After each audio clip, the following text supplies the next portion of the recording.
It's a couple of minutes after. I think we'll have a few more join us over the next few minutes, but I want to go ahead and get us started because I want to maximize the time that you guys will have with Joey. So if y'all are all right, we'll just get started. Right. All right. Well, I just want to start off with some housekeeping. My name is Tori Collier. I work for the Department of Mental Health and Substance Abuse Services with the Systems of Care Unit for Children and Family Services. I'm a communications liaison there. And I want to welcome you all to this event. I want to remind everyone that when we're doing the start of everything, if everyone could keep their microphones muted, but definitely put your cameras on so that we can all share in this experience together. We hope to have a time during the event where we can actually ask questions out loud. If you're not a talker and you don't want to talk out loud, we got the chat that's open. So anytime you get a thought and if someone else is talking, just put it in the chat. Myself or Stacy Barrett or Jeff Talent, who's on the call, will be monitoring the chat to make sure we don't miss any of your questions or comments so we can rope them back to Joey. We want to also say that we're, again, recording the call, so we hope to make this available to folks who weren't able to join us or aren't able to stay on for the entire time. So want to make you available, make you aware of that as well. So with that being said, I think I've covered everything. We'll get started. So we're going to start off with a brief introduction of Mr. Joey Clifton, and Jeff Talent is going to give that. So you take it away, Jeff. You're muted, Jeff. Yes. The bane of Zoom. All right. First of all, this is not, some of you may not know, this is not Joey's first book. He actually has 5 books on that he's published on Amazon. 7 Spiritual Habits That Can Change Your Life. Zechariah, Getting Back to God. The Above Ground Railroad. Enough, Lord. How to Experience God in Christian Suffering. Of course, the current book, A Time to Rebuild. He also has a photography book or 2 that are out there circulating around that were not published on Amazon. So this is not his first shot out. He's done this for a while. And I've known Joey for 16 years now. We worked together for 16 years. And it almost didn't happen because in the beginning, Susan Bohr and I were the first 2 employees, our staff people for the Evolution Foundation. Our business was heating up, and I knew that we needed to bring somebody else on board, but it had to be the right person. So I asked Susan what she thought. She said, well, I know this guy who recently left the ministry, and I think he's looking around. I said, left the ministry? She said, yeah, he's a Baptist minister. I said, Susan, I do not want to work with a Baptist minister. I do not want one of those guys around me because I'd have to watch what I would say. I'd have to watch everything I did. It would just make me really uncomfortable, I think. She said, well, just give it a shot. Just talk to him. I said, okay. So we sat down. I think the interview lasted about 15 minutes, as I recall, and I wound up explaining to Joey how his background would be a perfect match for the Evolution Foundation for what I needed. So, as I said, that was 16 years ago. Joey's a great colleague, a great friend. I don't think that we've had one cross word in 16 years. Now, Joey may have had some cross thoughts about me from time to time, but that never surfaced. Now, there aren't many relationships where you can say that. So it's been a good relationship. I value his friendship. I value his work, his wisdom, and it's been a good ride. So I'm proud to be able to introduce him. And as I said, I think this is a great book that he wrote. Thanks, Jeff. Appreciate it. Thank Appreciate you, you, Joey. Jeff. Well, next, what we're going to do is we're actually going to have Joey to give us kind of a synopsis, brief overview, his thoughts about the book. Take it away, Yeah, Joey. yeah, and this is going to be brief. I'm assuming that you guys have read the book, or at least read parts of it. So I'm not going to go into great detail. Maybe that you read it some time ago and already forgot some of the characters and things like that. But the story opens with Titus, the main character, who has lost his wife. He's burying her, and after the funeral, there is this contentious argument, sort of, between him and his estranged daughter, whose name is Angel. Angel has with her her daughter, who is Maddie, and those are the three characters in the book. Um, Titus doesn't really know what to do with himself after his wife dies. He sells his home, moves to a place out in the country, an old house that he wants to fix up. He lives in his camping trailer while he's doing that, and he's just going to kind of go on with life and kind of forget about Angel, because Angel wants nothing to do with him. But as it turns out, Angel's life is in chaos, and she ends up incarcerated. She ends up having an overdose and all those kinds of things. And Titus ends up caring for his granddaughter, who he didn't really know real well.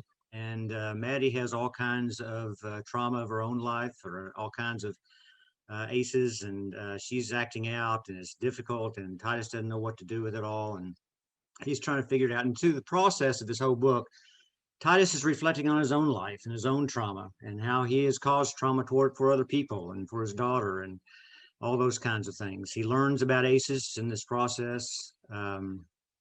Anyway, that most of the book is about this trauma and these difficulties and this struggle. And eventually he ends up choosing to care for the daughter and in a DHS, or child welfare safety plan, and tries to work through all that. Eventually, Maddie runs away.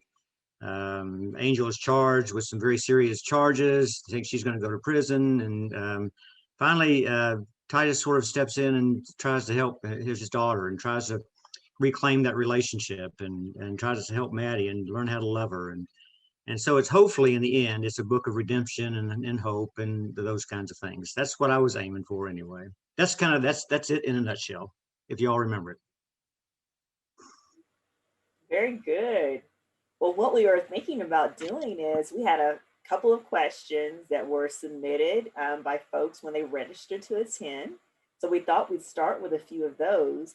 But if you have any thoughts or any questions, please do, you can use them. I'm hoping everyone has the reactions tool on there.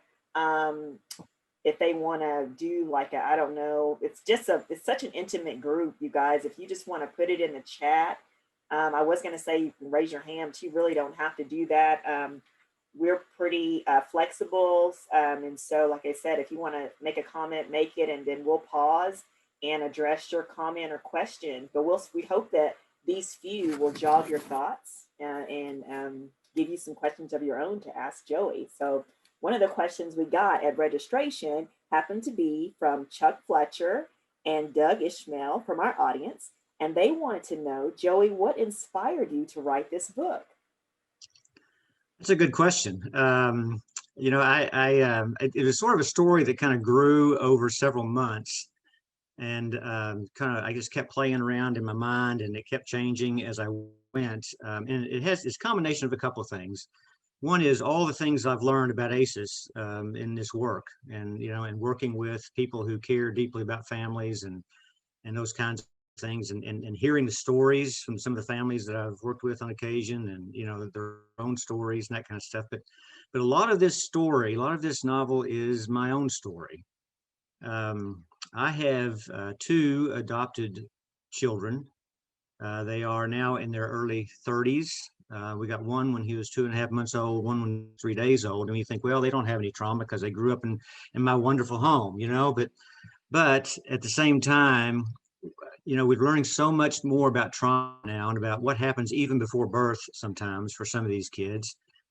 But as these kids grew up, they were hard to handle kids. They were difficult kids. They had struggles. They were obstinate. They had all kinds of issues growing up. One of them had some learning disabilities.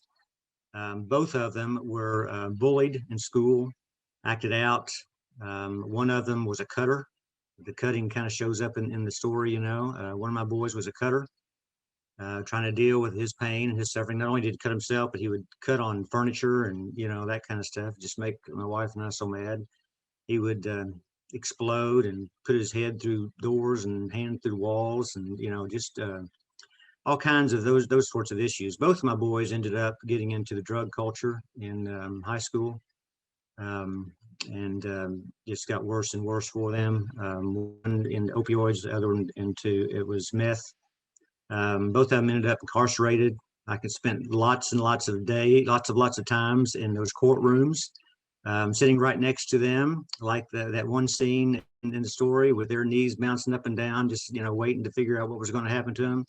And sometimes they were the ones being walked in chains, hands and feet cuffed and put in the jury box for their turn. And I was the one sitting there watching all that. I am happy to say that one of my boys is clean and sober now and is doing really well. And so that's good news for him.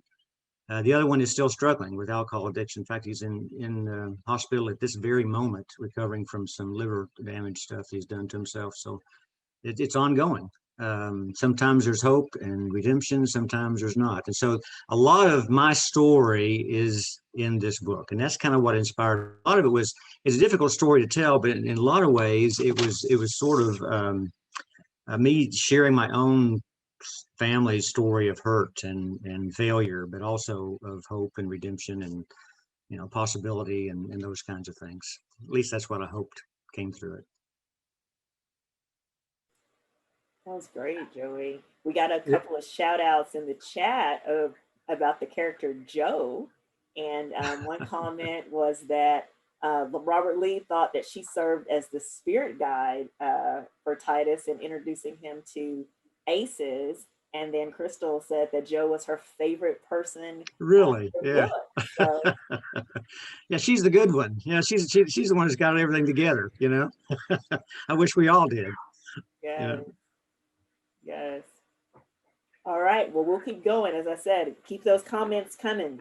Our second question is, where did the ideas, well, you kind of covered this a little bit, but maybe you'll give us more in depth. Where did the ideas for your book characters all come from? Well, and it is, I've already kind of talked about it a little bit, but I will go in more depth. They came from my own life for the most part. I am Titus.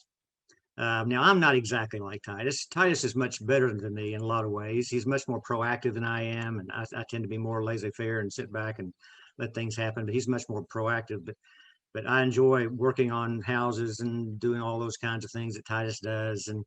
And I have the same, kind of thoughts that, when Titus is reflecting on life, reflecting on parenthood, reflecting on kids, reflecting on these things, those are my thoughts about my own kids, about my own life, about, the things that have taken place in my life, in a large degree anyway. Angel is a sort of a combination of my two boys. She is my kids, and the experiences that I've had with them. I have been in their apartments that were so messy you couldn't walk from one place to another without stepping on an old plate of beans or something like that. And the furniture that's falling apart and that stinks. And I've been in their apartments when they're doing drugs and their lives are falling apart. So they are Angel, my kids. They have called me to bail them out of jail multiple times. Those conversations in the book with between Titus and Angel about getting bailed out of jail, those are word for word sometimes between me and my kids as they cuss me out because I won't do what they want me to do, and those kinds of things. I've hired lawyers, sat in the courtrooms with them. I mean, Angel is my boys in a lot of different ways. Maddie is she is a combination of things. She is my fear of what my 6-year-old granddaughter might become someday. You know, if her family, her father and her mother who aren't living together, but you know, if something happens, my wife just said a minute ago, yeah, the whole book's about me dying and you taking care of our granddaughter, you know, and that's kind of what that is, you know, we figuring out how do I do that, you know, if that would help or whatever, if that would happen. But Maddie's also my boys, because a lot of her acting out, the cutting, the knives, the bullying in school. Both my kids were bullied in school, and that scene where where he is, those two scenes really, where he's having his conversations with that arrogant principal. I have had that conversation with principals, particularly one of my kids who acted out or retaliated wrongly against bullies, and he was suspended from school. I have had that conversation with with that arrogant principal, and so those are all from from my life. Letitia, Letitia is sort of my favorite character. I love Letitia. She's completely made up, but she is a combination of all the wonderful child welfare workers and that I've met through all the coalitions and things that I've been in, who really deeply care about kids, you know, and sometimes they've experienced their own trauma, and that's why they're in that work, and because they want to make a difference. And Letitia, I wanted her to be that kind of person. I like her because I needed a character with pizzazz, you know, and just with the way I describe her and her character is kind of that way as well. And then Jo, she is, I think, like Robert says, she's kind of that spiritual guide. She is completely made up as well. I needed somebody to give guidance to Titus in this book, and she wasn't originally in it. In fact, I was going to write somebody else. And I think the preacher or the pastor of his church or something was going to play that role, but I thought, no, it just didn't work out. I needed somebody that was kind of be closer and more caring, and could be with Maddie in situations, things like that. But she's that character who gives that guidance and that wisdom, and I needed that character as well. So she's completely made up too. All right, that's about it, I think. That was great. You actually touched on what Keith's comment was, and he was saying that he liked the way you treated the child welfare workers, and they were helpful, and wasn't I know sometimes there's stereotypes with Oh yeah. being a bad. I didn't want in any way to as I was writing this to come across negative, have a negative character. The only negative character is really, I mean, in terms of profession, is that principal. And there are some very good principals out there, but there are also some who are a little self-righteous and a little arrogant and a little think they know it all, and that kind of stuff too. So I needed a bad guy in that particular situation. Great. Oh, we got. Let's see. He had a secondary comment was that he was impressed with your details on the home remodel. I was too. It almost got. I was like, oh wow. Too much. Yeah. Mechanical engineering. That was awesome. Yeah. Well, Keith can appreciate that because he's done it in the past. He kind of does that sort of thing. Yes. Okay. That's one of those things I enjoy doing. In fact, I'm working on my fourth house right now, remodeling it, and so it's just something I enjoy doing. It kind of comes out in the book. We love it. We love it. Let's see. Robert Elise asked, did Titus fall in love with Jo, and did they have a future together? Well, what do you think? I mean, that's kind of left up to you guys. What do you think? Are they going to have a future together? Are they going to get together? Absolutely. All right.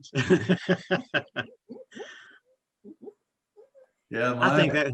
Go ahead, Robert. My projection was that he already loved her. She served as his spirit guide and really kind of held it together and introduced him to the concept of ACEs, and that as he looked across the church at her and they found each other visually, to me, that's how my wife and I do. I can find her at Homeland or Walmart down the aisle, and that's how it works. Yeah. Well, and I kind of wanted to kind of do that. When he's watching her with Maddie in Walmart or, whatever, you kind of, hopefully you get the idea that there's a little bit of attraction there. And, I didn't want to go full, whole thing. I didn't want to be a romantic kind of book, but, I wanted a little bit of that in there. Let's see. And yeah, Teresa says that she hopes that there'll be a part 2 so we can find out more about find their out what happens, huh? Yes. And let's see. Jeff says, can you tell us how you plotted this book out? That's a good question too. I tried to write a couple of novels a couple of times in my life earlier on in my life. There are two kind of novelists from what I read. One is the plotter who sits down and writes it out scene by scene as to what's going to happen. And that's what I did this time. And then there is the pantser, the one who writes by the seat of their pants. They just put a few characters together and then they let the characters take over and they do it. There's some good authors like that. Stephen King is one of those kind of writers. But I can't write like that. I tried like that before. So I had to sit down and think through every single scene, write me a synopsis of every single scene, what I thought was going to happen there. I didn't go into a lot of detail, but just enough to know what was going to happen, what needed to happen in that particular scene. And there's certain things that need to happen in novels. You got to engage them first, and there's something to have a twist here and a twist in the middle, another twist here, and you got to have all these.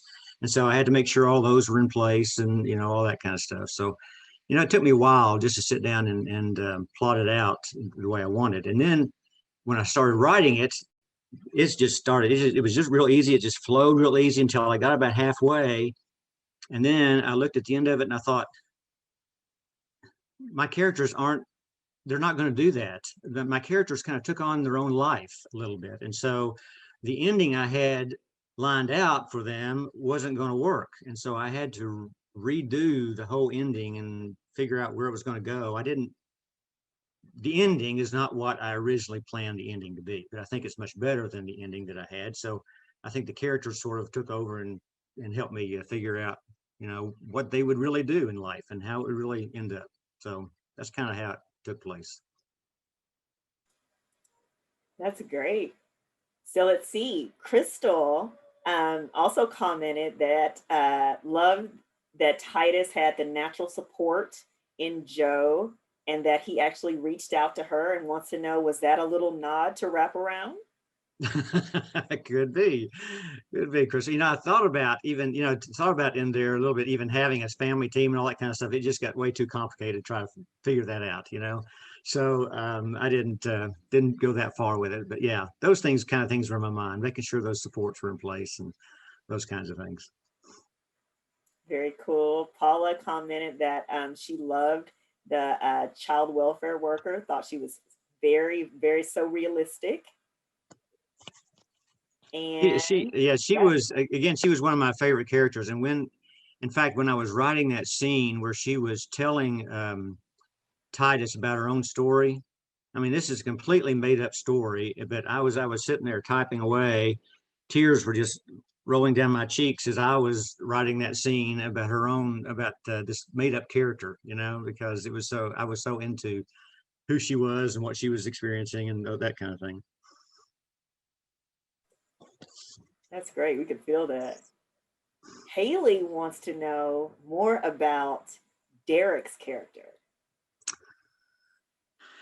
I feel like we didn't get a lot, but we want more. No, yeah, it didn't get a lot. And the thing about Derek, I needed a bad guy, obviously, and he was the bad guy in the middle of all this. But then, as you think about this whole story, it's about ACEs. It's about trauma.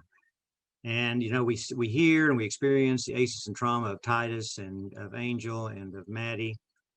But then we hear about these other bad guys, Derek, and we hear about Titus's dad who beat him up and, who was abusive and things like that. So, my question to you all is, these are the bad guys in here. Are they the bad guys? Did you have any sympathy at all for Derek? Did you have any sympathy at all for Titus's father who would beat him? Why did they become who they are? obviously somewhere in their lives, they probably had a great deal of trauma as well. But we have these categories of good guys and bad guys. Titus and Angel and Maddie all have their terrible moments, but they're also good people, good guys as well, you know. I think What the have been more we, I think the more we learn about trauma, the more we have to even look at the guys that we really don't like with that kind of question in the background, because it's probably the case. Yeah. Going back, I think you did a fantastic job of the generational effects of trauma that people did not and do not know about and don't give much credence to. That was one of the parts of the book that I found very valuable. The kind of the wow that Titus had when he was in that group and had to run out. Yeah. Like, Yeah. yeah, I thought that was just top notch. And when you consider the character of Angel, did you like her at the beginning or not like her at the beginning? I'm getting shaking heads. Did you like her at the end or not like her at the end? Did you like her better? She was hard to like, but I was agnostic about her at first and liked her okay at the end. Yeah. I was getting to like her. Yeah. Yeah. And it's because you've learned a little bit about her trauma. You learned a little bit about what made her her, you know? And I think that's part of what I wanted to get through in the book a little bit anyway. I think you achieved that. I'd like to wing in here and just say that as far as Angel goes and the rest of the characters, when I read the book, I just couldn't believe how realistic it was. Having the background in child welfare, I could have probably if it wasn't for breach of confidentiality, I could have probably told you 10 stories just like it, you know, that were real families that lived through that type of situation, including the grandparents raising their grandkids, and or at least for some time. And that's what shocked me so much about the book is how realistic it was. You know, Joey asked me to kind of guide him a little bit, and make sure that he was staying on track with child welfare. And I tell you, I couldn't hardly find a whole lot to that he didn't have right on and right on spot. And of course, I'm a big old softy anyway, but I was in tears one minute and madder than hell the next. And it was a great book. I'm not a big reader. I don't sit around and read. I just don't. And I'm too hung up on TV and doing things outside. But I just truly enjoyed reading that book, and it was a great book, and it was realistic, and I'm ready to go ahead and play Titus when the movie starts. I'm ready to audition for that. My brother already said he wants that job. Sorry. now Doug said he really enjoyed the book. Now I had one my Amazon reviewers say, and I'm going to read it here. She said, "I did not enjoy your book, even though it is very well written and engaging, but oh, how I wish I'd read it early on in my teaching career." Now, did you all feel that the same way? I mean, did you enjoy it, or did you just too much hurt, too much anger, too much stuff that just, you know, is it hard? Was it hard to get through? Not at all for me. I couldn't put it down. I read it in 2 days, and I couldn't put it down except for when I had to. And like I said, for me, with my background, it was just so real. And so in fact, I thought so much of it. I thought I wish that I had that book when I was a district director in child welfare, so that I could have bought it for all of my workers to read, because it was such a good, it would be a great book. In fact, I've sent Jamie Ledoux an email and recommended that they ask their workers to review the book and to read the book. It's a great book it's a great learning tool as well. Yeah, I kind of felt the same way. I thought, okay, well, I'm gonna have to plod through this book because my buddy Joey wrote it. Yeah. But it was really engaging and really flowed well and real easy to read. It was, and I read a lot. I mean, there's a lot of books that I read that I put down because it doesn't matter how good the plot is if I just don't like the way it's written. And I just thought it was written really well. And I felt the same way. I mean, you know, obviously my background's mental health and not child welfare, and now I'm kind of in the child welfare arena. And so it was really helpful for me to help me get my mind in that mindset from both perspectives, from the, you know, the grandparents and the worker and all that. So, Yeah, you know, that chapter about the when I share the aces and stuff, Robert mentioned a minute ago, and now Titus kind of gets overwhelmed with it. It was kind of a risky chapter because it's sort of a teaching chapter that you don't normally have in fiction kind of books. Um, but did and I'm just curious, I don't know, but you know, every one of us on here know about aces and you know the 10 things and you know all that kind of stuff. But did the book make aces somehow more real? I mean, to actually see it and feel it in the characters. You know, we read these 10 things, but until I really begin thinking about how that plays out in people's lives, it means so much more to me when I begin to think about it like that. And so I hope that was the case for you Yeah, guys. I thought that was the good thing. One of the great things about the book was that it made it very real. I mean, otherwise, if you just take a look, you know, look up aces, if you Google aces, yeah, it's kind of a sterile rendition. I mean, it's sort of like, you know, it's pretty clinical, you know, kind of yada, but it doesn't jump off the page at you. It doesn't breathe and shout. And your book did. Your book did that. Oh, good. That's what I was hoping for. Yeah. Even though it didn't have any car chases, it didn't have any shootouts. It was really, That's what you really wanted, good, huh? Sure. very interesting. Yeah. Well, you know, the first ending was I was going to have Titus go beat up Derek or do something, you know, something, but you know, it didn't work out. So Well, there's always book two. that's right, exactly, yeah. So Joy, I'm gonna turn my camera off real quick as I talk about my experience in reading the book.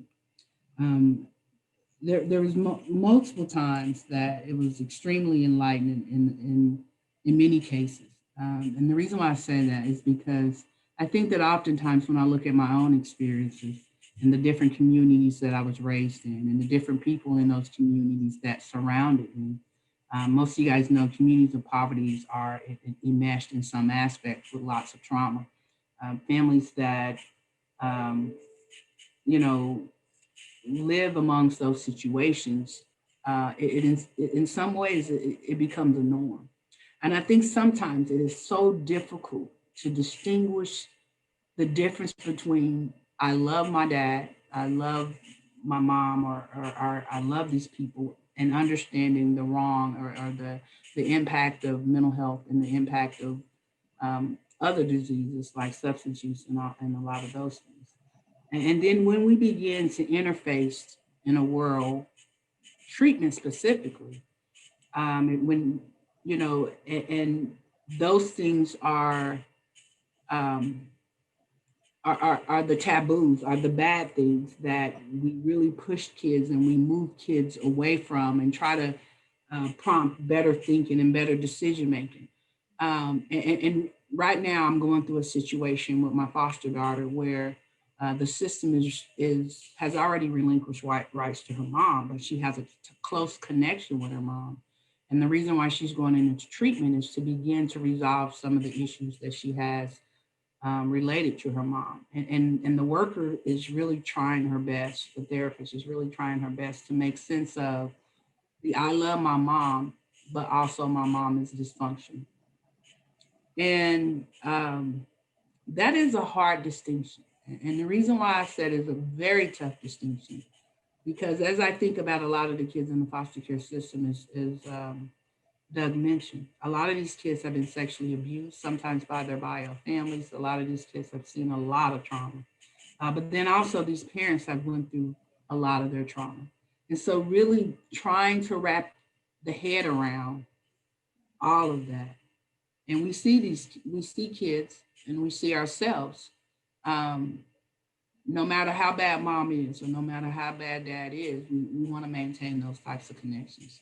And so trying to, I mean, really reading the book, there were so many times I had to put it down. So many times, because for me, in the community, that things like, the cousin who is one of the biggest drug dealers in town, but then also we know that's bad, but then also he's the one that supports the basketball team and buys all the kids, sneakers, tells them to go to school and make good grades, but still yet it's the same person that is supporting the substances that their parents are using. I mean, it is such a conflictual thing. And so I say that because I agree with Jeff. There's so many times that put a real context to ACEs, not just ACEs as you understand it, but the flow of ACEs, the historical, the what is the name? The word I'm losing. The historical, family generation of ACEs, and so that was quite that was quite robust for me. And again, I thank you for the book, because it's no longer a conversation or well, let's look at the ACE scores, but these are real people that have had real experiences in all of that. And so, yeah. Thanks, Shamika. Yeah. Joy, let me jump in here.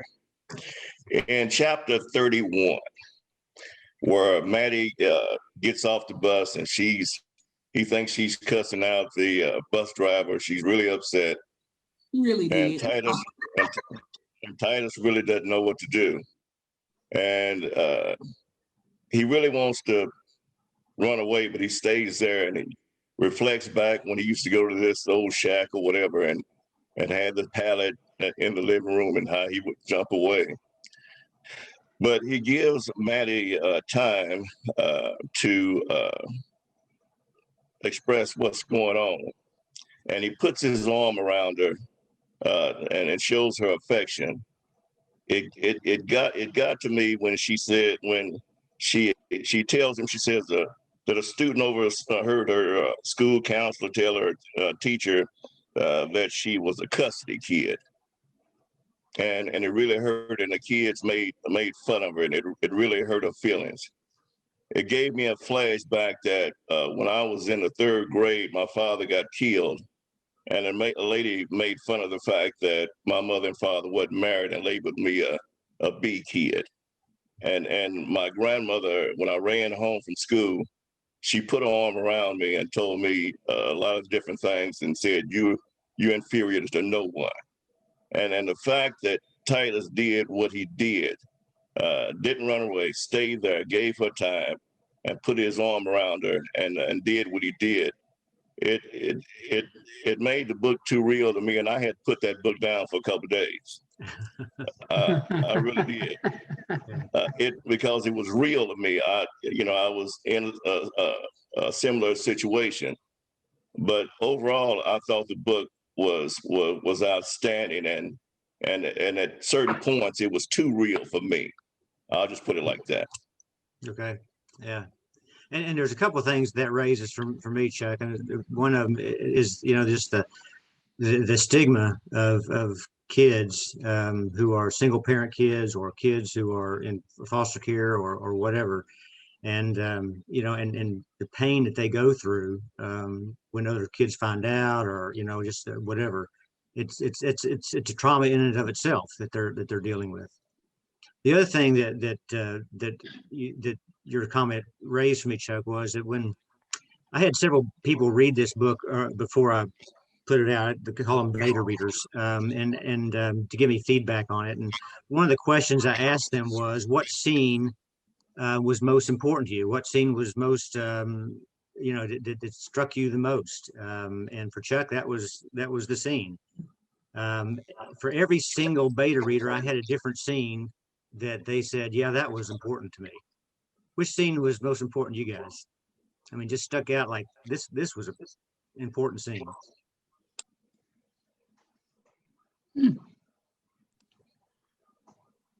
that was it for me. Yeah.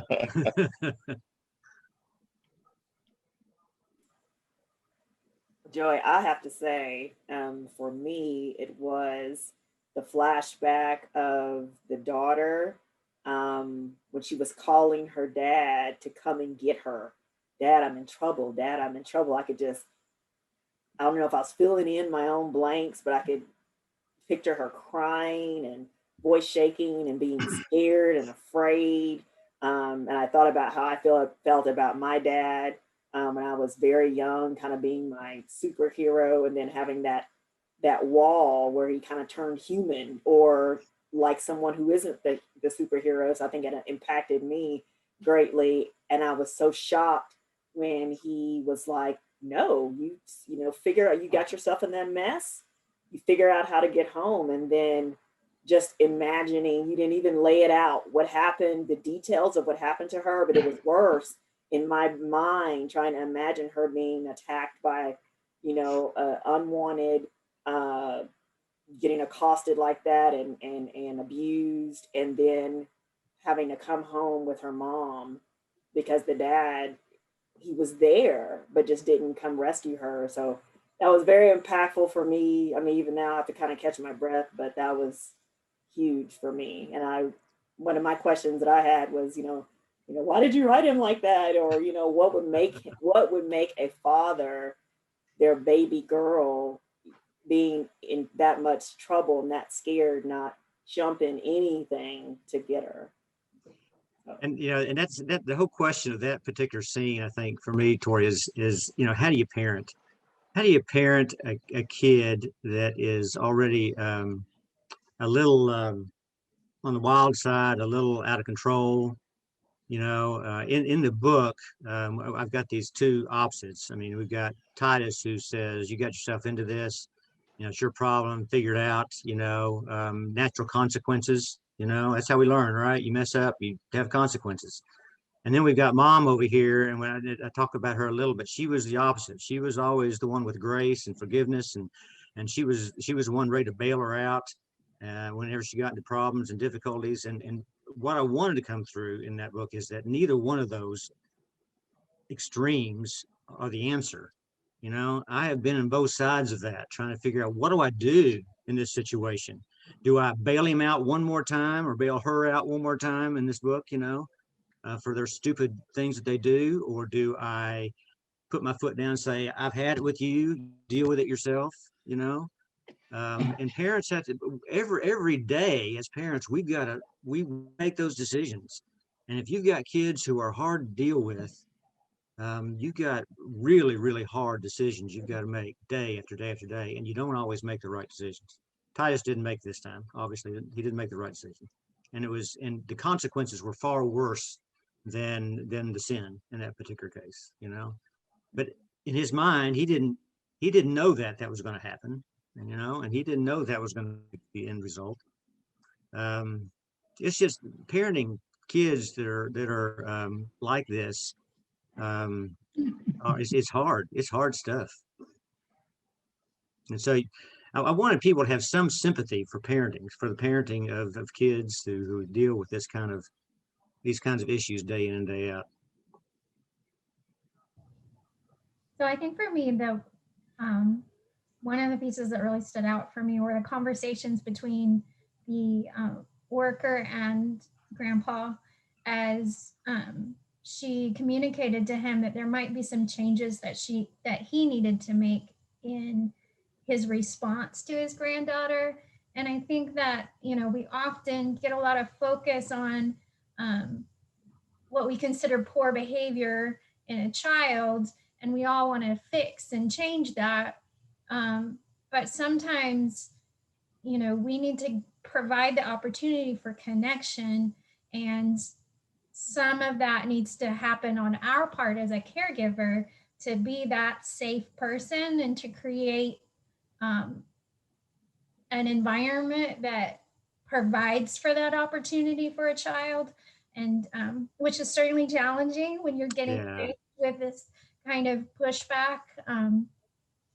And when a child hasn't had the experience of safety from an adult, then that is really challenging to create. So that was a piece that really was, that stood out for me in this story, and I think it came through. Yeah, thanks, Audra. Appreciate that. I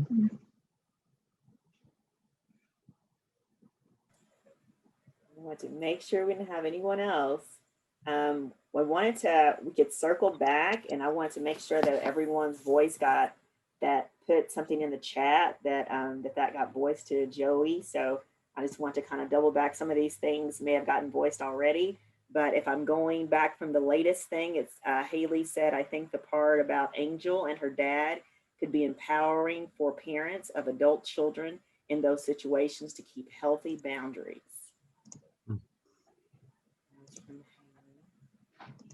And Brittany made the comment that there's intergenerational trauma and there's impact of those seen throughout the characters. And then Doug said he hates to leave, but he wants the recording. Love the book, and thank you, Joey, for writing such a great novel. And let's see, Haley said she thought the ACE explanation could be understood by the average person, and it took the clinical aspect and made it very real.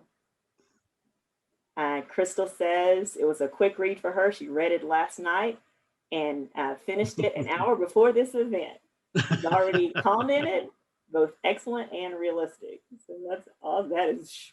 She is a trooper. She's a way to go, Crystal. Brianna said she liked the book, liked that the book showed how bad the bad can really be, and that we are able to grow from that. In many movies or books I've seen that have the welfare system involved, it's very sugar-coated. So she thought you did a great job of making the welfare system very realistic. There was some same here from Teresa. Great read, read it overnight, says Gene Sims. Robert said he was sorry to go.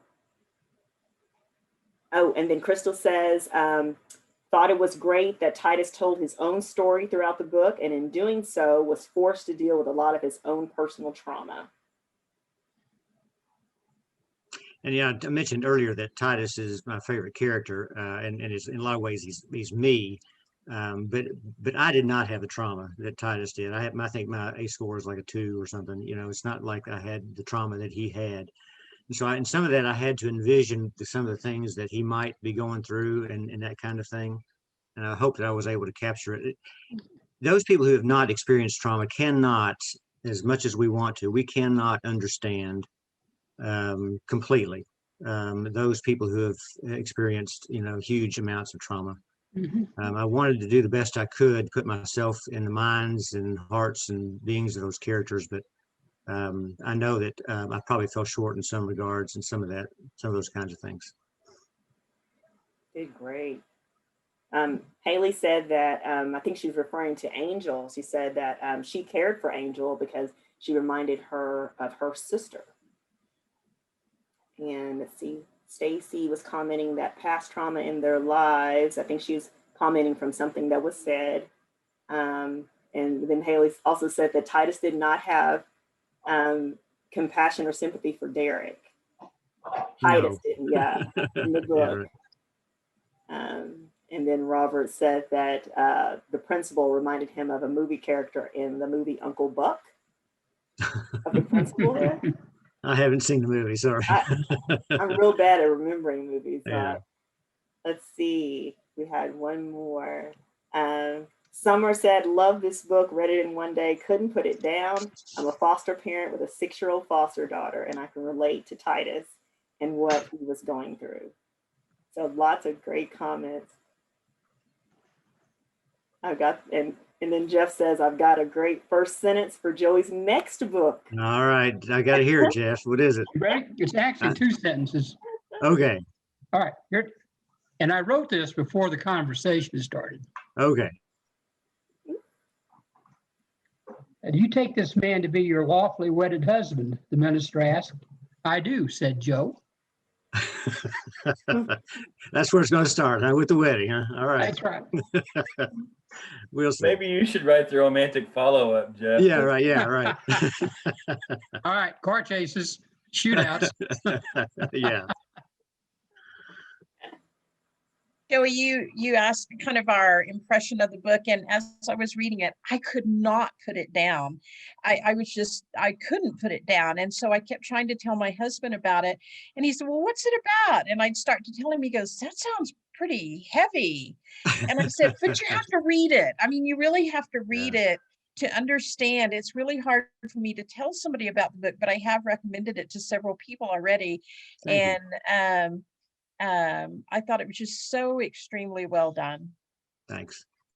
Yeah, it is a heavy book in a lot of ways. And so I tried the best I could to throw in a little bit of humor once in a while, a little bit of lightness once in a while. But I mean, it's just hard. It's hard stuff to deal with. Now I wanted to jump in because I know that we're about 5 minutes to 3. And I don't know how many folks can stay after with us. And so I wanted to just make a couple of announcements to say that we're going to have this book club event again in March, the last Friday in March at 2 o'clock. And so we want to encourage you to share with all of your friends and colleagues. They have enough time between now and then to read the book, get the book. Word of mouth sometimes does better than flyers. And so if you can share your experience and your experience of this event with them and let them know it's a great way to get insight about the book and to share with others, we'd really appreciate having a big group like this again in March. And then also in March, we'll start advertising that we're going to have a session similar to this for the Children's Conference. And we want to try to encourage as many, for you all to recruit as many families as you can. We want families to be involved in May to get on this session and to be able to speak with Joey about their experiences, their perspective, and how they saw the book. And as an incentive, Evolution Foundation is going to sponsor the first 50 people who register to attend Joey's session at the Children's Conference. It's going to give them an autographed book for free. And so please get the word out about that. We'll be creating a flyer shortly in March to get that word out. But if you all could push that out further for us, we really, really appreciate it. And I just want to thank everyone for coming. I thought it was a great conversation. Joey, you got tremendous feedback. And I know that Jeff had asked for everyone as an exercise to, if they could write in the chat, the title of what you think Joey's next book should be. And so if y'all want to ponder that for like a minute, and then as you are able to think of something creative to give Joey some jump off ideas of the next title of his book. Hey, Joey, this is Brittany. I actually don't have I don't have a title, but I have a concept. I'm not going down Jeff's rabbit hole with the lawfully read. I don't know where Jeff was going, but Jeff knows, you know. What I was actually thinking is it also made me think about parents. And I think there's a great opportunity for this to be a tool for educating workers and people in the field in that, you know, what I've seen a lot of people do with books, like especially thinking of, you know, the church world, is taking a book and making it like having a complementing book study that goes with it. So it's almost like, instead of it being like the next book immediately, there's actually a workbook. Because again, you know, like I was on a national call with the National Child Traumatic Stress Network yesterday. And one of the things that we talked about at the end of the call is, if we're in this world, or you've experienced it, or you live with people that experience it, 1 minute, Soledad's over here trying to ask me stuff, then, you know, you can take this heaviness, and we know how to kind of unpack it. And like you all are saying, and like Paula was saying, making sense of it, we're already familiar with it. But if you're not, then it can be a whole lot all at one time. Or, you know, it can draw up a whole lot of memories, even for a parent in a good way, and just a whole lot, or for them thinking about a childhood. So I think, you know, to maybe make a companion guide where there's like a workbook where you could literally have people get together in small groups like we're doing in virtual or in physical spaces, and you just maybe take an excerpt from the book and pose a question. So like, you know, Joey, you're totally familiar with this. You know, coming from the faith community is what we do in small groups and what we do in Bible studies all the time. That's honestly what I feel would be even more helpful to give people, like Tori was saying, it choked her up, or, you know, someone was saying earlier, it may be a whole lot. People need to have that camaraderie in a safe space to really kind of like sometimes cry good tears, share things, think about things, and learn from it, and say, you know, what can I apply, or what does this mean for my life, or what's my takeaway? Or if you're working in the field as a, you know, a child welfare worker, what is this really saying in a story sense about how I should do my work differently? What does this say about my practice? So I think different types of small groups would be great. Just really picking like these poignant places that people have talked about in the book, and just literally that could be a whole chapter of kind of like a monthly or weekly, you know, kind of group study. And I think that would work in, you know, business and work settings. And then that could also work for families. That could work for youth and kids. So they have, you know, youth groups, family support groups. So yeah, that's what I see as a way to even broaden the conversation and a space for people to kind of heal and talk about it and learn. So That's an interesting thought, Brittany. I hadn't occurred to me, but I can see how that might be of help. Yeah. Before we get off, I want to say just a couple of things here. I want to say thank you to each of you for just reading the book, getting it and reading it. You know, it's you honor me by doing that. You know, I'm completely blown away that people would want to read something that I've written and find it halfway enjoyable. So I appreciate you all, and then taking the time today to come and talk about it. It's been enlightening to me. Some of the comments you guys have made and that kind of stuff, and I appreciate that. I would ask you to do one more thing for me, and that is to go onto Amazon, find the book on Amazon. You don't have to buy it, but just go down toward the bottom where it says, you know, review, click the review button and review it for me, please. That helps get the word out, and other people will buy it and things like that. Whether you liked it or not, a review would be of great help to me, and I would appreciate it. But thank you guys so much. Thank you, Joey. I think this was wonderful. I want to thank everybody too. Before we get off, though, I want to make sure that everyone, we had about at least 3 or 4 great titles. And so I want to make sure Joey heard them. Jean said Reclaiming Lives. And Chuck said a great second book title would be Take My Hand. And Paula said Surprise Overcoming. And Crystal says Life Rebuilt. So I think those are really awesome. Yeah. So, appreciate that. You're going to capture all those for me, right? Yes. Yes. All right. I'm going to do that right now because I won't forget. Just did it. So all right. Anyone else have any closing thoughts? Jeff, Stacy, did I forget anything? Nope, I don't think. Good. And Shamika, do you have any closing thoughts? No, and I hate that I came in rather later than I had expected. But again, I think this is a great gift that you've given to the world, not just to us here in the state of Oklahoma. I think there's a lot of value in what Brittany said. We oftentimes don't give people the opportunity to see things like ACEs in a different form or a different fashion. And to be able to listen to somebody else's story, or a story that again, defines ACEs, and to unpack it in a different way. Unpacking things doesn't always mean you have to sit in front of a therapist or sit in front of people, but to be able to unpack it as it relates to your own life could be a blessing to other people. But again, you have definitely blessed us and blessed others who have read this. And again, I really appreciate it that you actually chose our platform to share about your book and to have dialogue about your book. And so again, I look forward to the next one. My hope is the same. I would definitely go on Amazon and do a review, but my hope is the same. My hope is that more people share this book.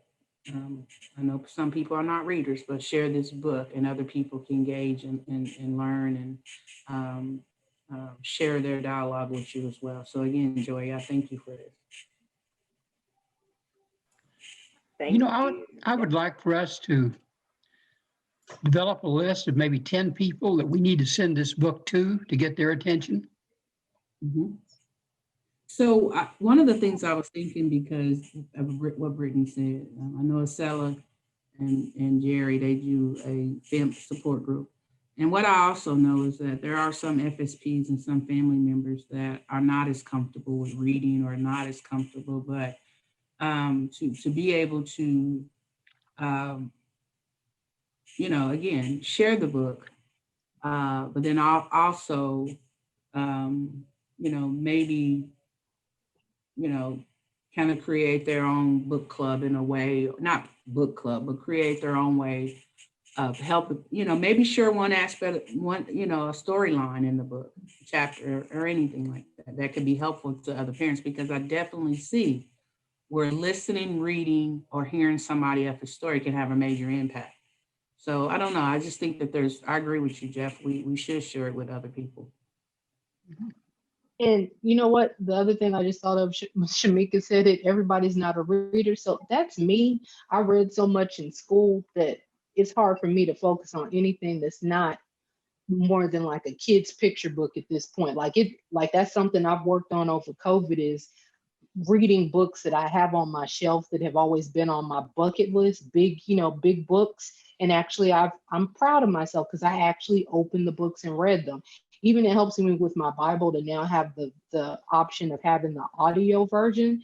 And I'm an auditory learner, at least I believe. So I think, Joey, that might even be something a little bit down the road, is thinking of who's someone that you really really support you already. You got a bazillion of us, because we love you, who has a great voice, who would be willing at this point to donate their time to do an audio book, an audio of the recording of the entire thing and post it on audible.com. I think if you did that, and people who have Audible, if you have an Amazon account, Audible is connected to Amazon.